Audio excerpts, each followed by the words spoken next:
ওইখানে আমি আসলে 7 নংয়ের দায়িত্বে আছি তো মাঠ সহকারী হিসেবে। আমি ওইখানে ঋণের টাকা আদায় করার জন্যই গেছিলাম, প্লাস সঞ্চয় আদায়ের জন্য।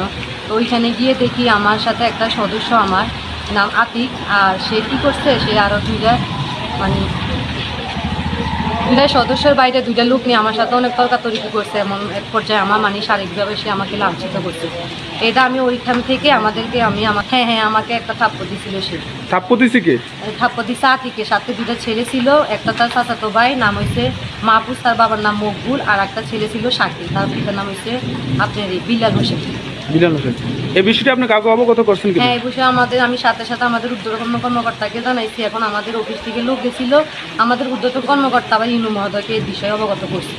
এই বিষয়টা কিন্তু ইউনু মহোদয় কিন্তু জানে। হ্যাঁ, ওইখানে ইউনু মহোদয় জানার পরে ইউনু মহোদয় থানায় ফোন করছিল, থানা থেকে ওইখানে লোক গেছিল, প্রায় 3টা পুলিশ সহ ওইখানে পৌঁছে গেছিল। এখন বিষয়টা আমি আসলে থানা পর্যায়ে যাওয়ার পরে ওইখান থেকে থানার লোকেরা বলছে সন্ধ্যার পরে আসার জন্য। এখন সন্ধ্যার পরে ওই 3টা ছেলে প্লাস ওই এলাকার লোকজন মিলে আমাদের অফিসে, আমাদের ঊর্ধ্বতন কর্মকর্তা প্লাস আমার মাঠ সহকারে যারা আছে, আমরা কয়েকদিন সন্ধ্যার পরে গিয়েছিলাম। যার পরে ওইখানে তারা আমাদের অভিযোগ করতে গেছিলাম, অভিযোগ করতে আমাদের দেয় না। বলতে ঠিক আছে, আপনার চেয়ারম্যানের সাথে একটু কথা বলে।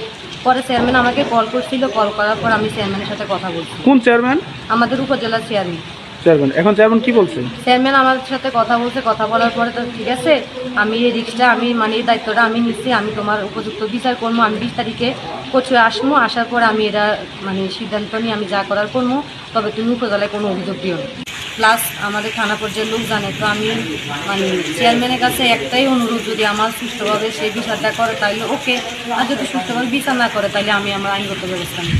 কারণ দেখা গেছে আজকে আমার গায়ে হাত তুলছে, আবার আমাদের মাঠ সহকারে অনেকগুলো আছে মেয়ে, আজকে আমার কাছে হাত তুলছে, কালকে দেখা গেছে আরেকটা এলাকায় আরেকটা মেয়ের গায়ে হাত তুলবে। এটা তো মেনে নেওয়া যায় না।